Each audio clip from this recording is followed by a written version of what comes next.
तो लोग मुझे कहते हैं कि ये संविधान 1947 में लिखा गया था, और मैं उनसे कहता हूं नहीं, ये संविधान हजारों साल पुराना है।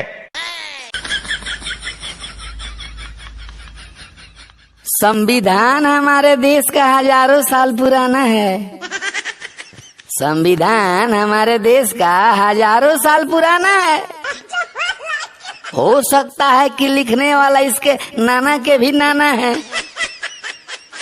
ये लिखने वाले तेरे नाना के फूफा के बहनोई के भाई तो नहीं थे।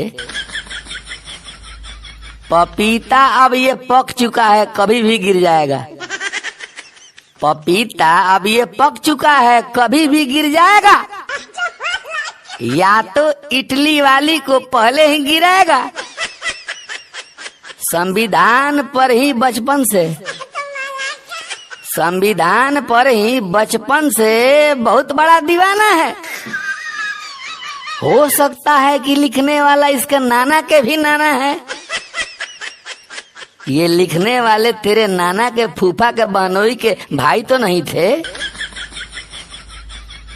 धुआं अब ये छोड़ रहा है, कार्बोरेटर ही खराब है। धुआं अब ये छोड़ रहा है, कार्बोरेटर ही खराब है। आम इसको कटहल दिखता, इसका क्या जवाब है? अंबेडकर जी का संविधान, अंबेडकर जी का संविधान लिखा हुआ मनमाना है। हो सकता है कि लिखने वाला इसका नाना के भी नाना है। ये लिखने वाले तेरे नाना के फूफा के बहनोई के भाई तो नहीं थे। कांग्रेसी सब बौराए हैं, सत्ता नहीं है हाथ में। कांग्रेसी सब बौराए हैं, सत्ता नहीं है हाथ में। अनाप शनाप सब बकते हैं, जनता नहीं है साथ में।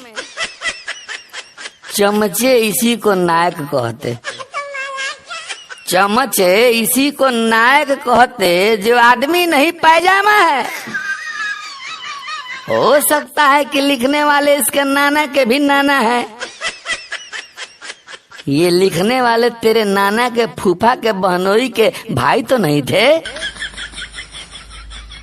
दिमाग जिसके पास नहीं है उसको कौन समझाएगा?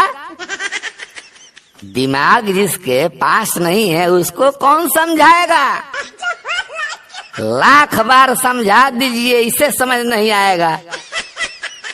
फटा हुआ रुमाल को लोग कहते हैं सामियाना है। हो सकता है कि लिखने वाला इसके नाना के भी नाना है। ये लिखने वाले तेरे नाना के फूफा के बहनोई के भाई तो नहीं थे। संविधान हमारे देश का हजारों साल पुराना है। हो सकता है कि लिखने वाले इसके नाना के भी नाना है। ये लिखने वाले तेरे नाना के फूफा के बहनोई के भाई तो नहीं थे।